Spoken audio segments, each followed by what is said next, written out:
नमस्कार विद्यार्थी मित्रांनो, बघा statistical modelling for machine learning त्यातला एक लेसन आहे प्रोबॅबिलिटी ऑफ रँडम व्हेरिएबल।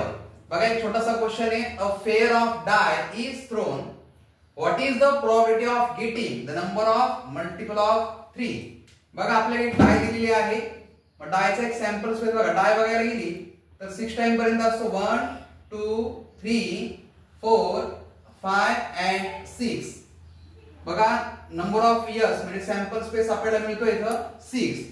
पहिली इव्हेंट त्यांनी आपल्याला बघा काय दिलेली आहे, मल्टिपल ऑफ 3। तर मल्टिपल ऑफ 3 बघितले दोन डिजिट आपल्याला दिसतायत, 3 and 6, म्हणजे number of a is equal to 2।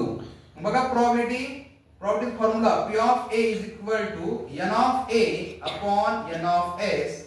बघा n of a 2 upon n of s 6, 2 1 जा 2, 2 3 जा 6।